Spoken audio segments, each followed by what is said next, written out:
Cara menumbuhkan sikap toleransi antarumat beragama. Keberagaman adalah suatu hal yang tak dapat dielakkan dari kehidupan di muka bumi ini. Banyak sekali perbedaan dan keberagaman yang sering kita temukan di sekeliling kita, terutama bagi kita yang hidup dan tinggal di negara Indonesia. Negara yang memiliki semboyan Bhinneka Tunggal Ika, berbeda-beda tetapi tetap satu jua. Dari semboyan ini kita tahu bahwa negara Indonesia memiliki banyak sekali keberagaman. Keberagaman inilah yang membuat masyarakat Indonesia disebut sebagai masyarakat yang majemuk.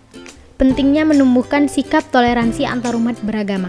Toleransi merupakan hal yang sering digaungkan dan diimpikan oleh banyak orang dari berbagai pihak, baik pemerintah, tokoh agama, aparatur keamanan, bahkan seluruh masyarakat Indonesia, khususnya diri kita sendiri.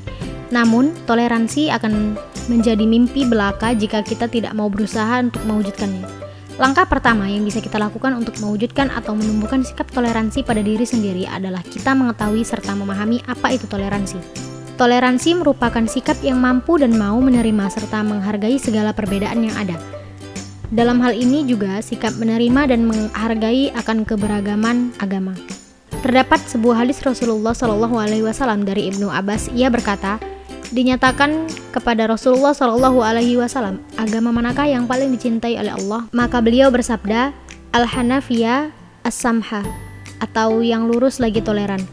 Makna As-Samha dalam konteks ini mengandung afinatis linguistik dengan tasamuh atau samaha, sebuah terminologi Arab modern untuk merujuk pada toleransi. Hadis ini seringkali dipakai agama lain, di mana beliau diutus Allah Subhanahu wa Ta'ala untuk menyebarkan ajaran toleransi tersebut. Selain itu, dalam kitab suci umat Islam terdapat Quran surah Al-Kafirun ayat 6 yang berbunyi lakum dinukum waliyadin, yang artinya adalah untukmu agamamu dan untukku agamaku. Dalam surah ini cukup untuk menunjukkan bagaimana toleransi dalam beragama. Ini mencerminkan bagaimana untuk menghormati hak berkeyakinan sesama manusia, tidak memaksakan kehendak pun tidak memaksakan seseorang untuk memeluk suatu agama tertentu dan tidak mendiskreditkan agama lainnya. Menumbuhkan rasa nasionalisme.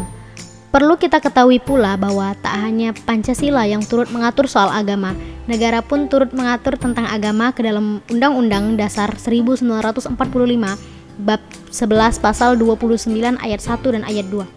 Pasal 1 berbunyi negara berdasarkan ketuhanan yang Maha Esa, dan pasal 2 berbunyi negara menjamin kemerdekaan tiap penduduk untuk memeluk agamanya masing-masing dan beribadat menurut agamanya dan kepercayaannya itu. Dari sini jelas sudah bahwa undang-undang yang dibuat oleh negara kita tak hanya sekedar dibuat, tetapi juga untuk dilaksanakan oleh seluruh masyarakat Indonesia. Dan tujuannya dari dibuatnya undang-undang tersebut juga sudah jelas bahwa negara Indonesia memberi jaminan kemerdekaan atau kebebasan untuk setiap warganya menjalankan ibadah sesuai dengan keyakinan masing-masing. Bijak dalam bermedia sosial. Bijak dalam bermedia.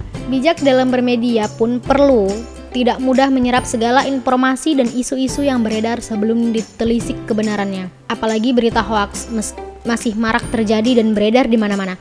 Terkadang ada saja berita atau isu-isu yang mengandung ujaran kebencian, menyulut amarah masyarakat, serta memojokkan atau menuduh kelompok atau oknum tertentu.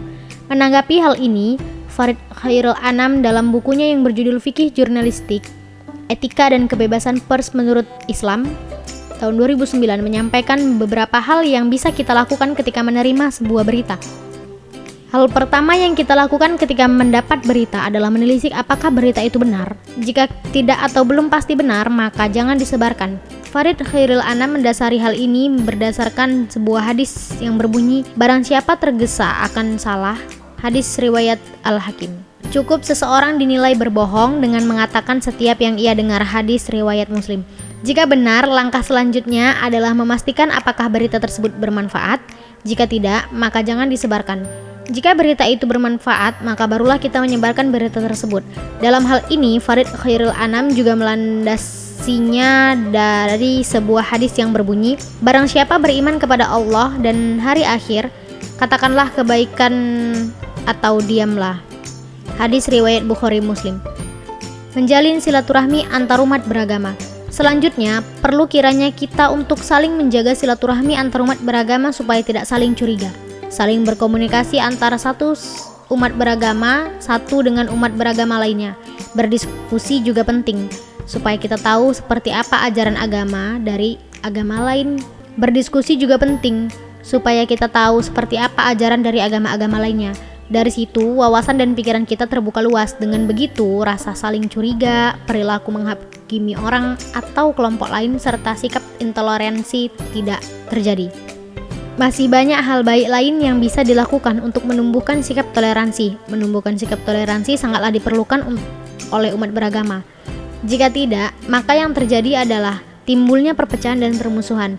Jangan sampai karena adanya perbedaan, Indonesia menjadi terpecah belah. Karena pada hakikatnya negara Indonesia adalah negara yang tidak hanya memiliki banyak sekali keragaman agama, namun juga budaya, bahasa, suku, dan ras.